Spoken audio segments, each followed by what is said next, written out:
নমস্কার, আমি ডক্টর মিঠু মুখার্জি। আজকে কেতু গ্রহ নিয়ে কয়েকটি উপায় দিই। এবার কেতু গ্রহ এমন একটি গ্রহ যার মাথা নেই অথচ ধর আছে। লোকে ভাবে হয়তো এর কোনো কুপ্রভাব পড়ে না, কিন্তু রাহু কেতুর কুপ্রভাব সব থেকে বেশি পড়ে সুপ্রভাবের থেকে।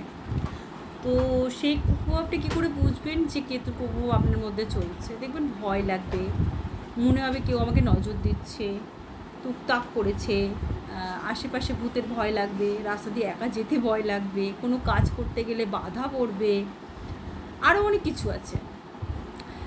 মনে সন্দেহ জাগবে, কি করব খুঁজে পাওয়া যাবে না, অনেক কিছু আছে, আরও অনেক কিছু আছে।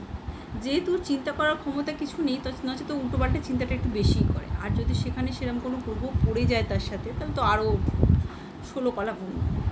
তো সেটাকে ঠিক করার আমি 3টে উপায় দিই ছোটো ছোটো। একটা হচ্ছে কেতুর বীজ মন্ত্র আছে, গুগল থেকে ডাউনলোড করে নেবেন, পেয়ে যাবেন। কেতুর বীজ মন্ত্র লিখলেই ডাউনলোড হয়ে যাবে। সেটি আপনারা 21 বার দিনে জপ করবেন, যেরকম ইচ্ছা। সকালে করলে খুব ভালো হয়। আর 2 নম্বরটা হচ্ছে, আমাদের 10টি মহাশক্তি আছে, তার মধ্যে একটি শক্তি হচ্ছে ধূমাবতী। ধূমাবতী হচ্ছে কেতুর অধিষ্ঠাত্রী দেবী। এটাও গুগলে সার্চ করলে এর মন্ত্রটা আপনি পেয়ে যাবেন। ধূমাবতী বলে সার্চ করবেন, ধূমাবতী বীজ মন্ত্র বলে সার্চ করলে বেরিয়ে আসবে। এই মন্ত্রটা আপনারা দিনে যখন ইচ্ছা 3 বার শুনবেন, সারাদিনে যেমন ইচ্ছা, কোনো অসুবিধা নেই, কিন্তু উচ্চারণ করবেন। উচ্চারণ করার ফল পড়াশোনা করতে হয়। তো এত অনেক বড় গল্প হয়ে যাবে, উচ্চারণ কেন করা যাবে না, তো ওই গল্প না করে। আর 3 নম্বরটা বলি। 3 নম্বর হচ্ছে, আশেপাশে যদি কোনো পশু পাখি থাকে, যেমন ধরুন পাখি দেখবেন ছাদে এসে বসে, রাস্তায় বসে একটু খেতে দিলেন, রাস্তার ধারে গরু বা কুকুর আছে তাদের একটু সেবা শুশ্রূষা করলেন।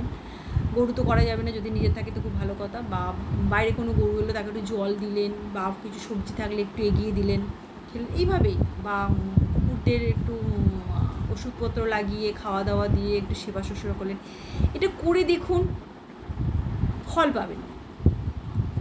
কারণ প্র্যাকটিক্যাল না করে আমি কোনো উপায় দিই না, ফার্স্ট কথা। আর আপনারাও করে দেখুন, আমি করে ফল পেয়েছি প্র্যাকটিক্যালে, আপনারাও নিশ্চয়ই ফল পাবেন। কারণ মন থেকে যদি কোনো কিছু চাওয়া যায়, আমার মনে হয় স্বয়ং ভগবানও সেটা এগিয়ে দেয়, সেটা যদি নিষ্ঠার সাথে করা যায়। ভালো থাকবেন, প্লিজ লাইক অ্যান্ড কমেন্ট করবেন, প্লিজ। নমস্কার।